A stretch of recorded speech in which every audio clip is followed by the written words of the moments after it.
Okay, so let's take another look at reading recursion. So I'm assuming that if you're at this video, you have a basic understanding of what it looks like when functions call functions and can predict the output for simple functions. If that's not you, then please go find that video first.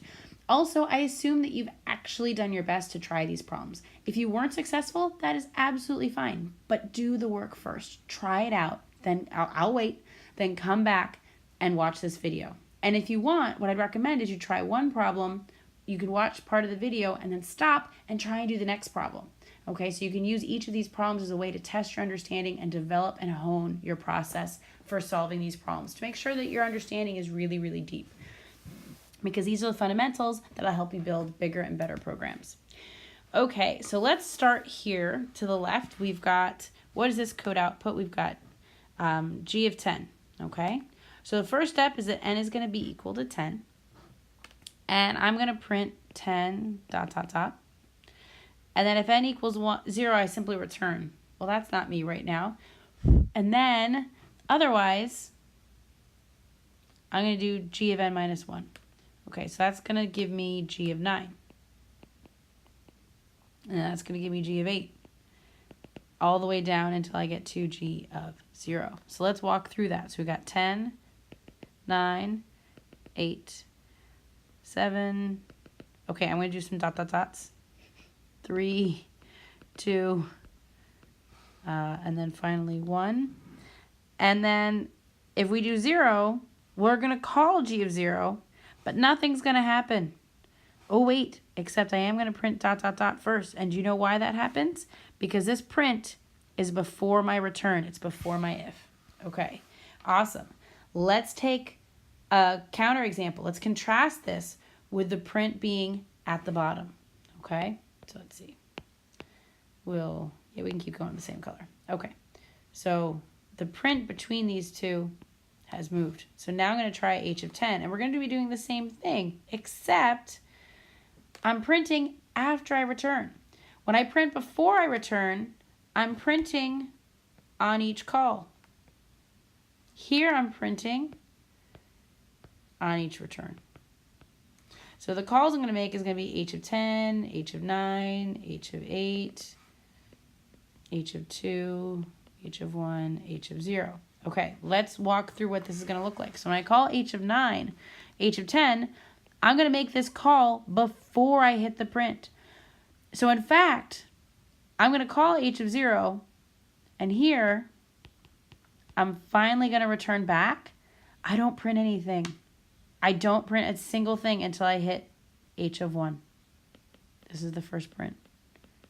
So what's going to happen is I'm going to do 1, dot, dot, dot, 2, dot, dot, dot. I'm going to do some more dot, dot, dots, 8, dot, dot, dot, 9, dot, dot, dot, and finally 10, dot, dot, dot.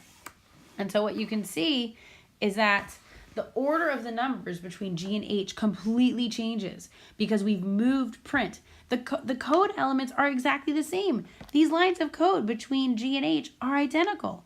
But the simple act of moving that print statement, the action that's happening, moving it before versus after the recursive case and the base case, really, really changes what happens in this function. And so in the first case with G, we're printing on each call, and on H, we're printing on each return. So the cool thing is you can actually implement things to happen on each call and on each return. You can do shapes, you can do different patterns, etc. Okay, so let's move on to f of n. All right, so I'm going to write this one out. This is actually quite familiar. You may recognize this one. I'm going to walk through it as a manual walkthrough table again. And as a reminder, for a manual walkthrough, I always do a method call and then a returns. And it really works here because we're actually returning something. Up in G and H, we were printing. And so a manual walkthrough table is not as useful, although you can always make one. All right, so our method call is f of 5. And then that is going to return 5 times f of 4. I don't know what f of 4 is, so I'm going to write it down here. Comes in is 4 less than or equal to 1? No. So I'm going to return 4 times f of 3. Okay, I don't know what f of 3 is. I'm going to come in.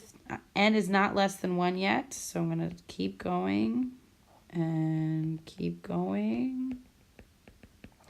and keep going. So let's pause on f of 1. Is n less than or equal to 1 in this case? Why, yes it is. So I'm finally going to get a concrete value. I'm finally returning 1. Then I get to start passing this value back up.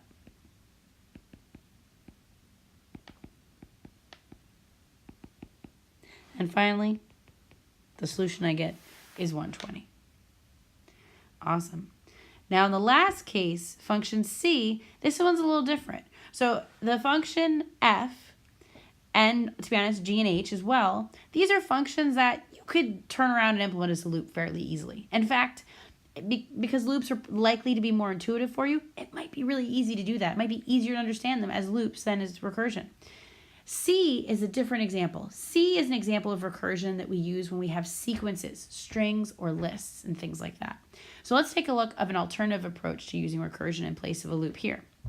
And this, again, I'm probably going to need a method call and a return. All right, so we've got a call and we've got our return. Okay, so our method call is C. I'm going to leave out the C, I think. I think we can know what that is. And do 3, 4, 8, 7, 6, 8, 1, 8, because it's going to take me a little bit. So I want to save my rating. Okay, so I'm going to call C on that. And let's look through this. So we've got x equals 0. If the length of s is 0, we're going to be returning 0, basically. If s of 0 is 8, so s is the name of our string we've passed in. Is s of 0 8? No, so we're going to come down here. We're going to be returning 0 in essence. So this is going to be either a 1 or a 0.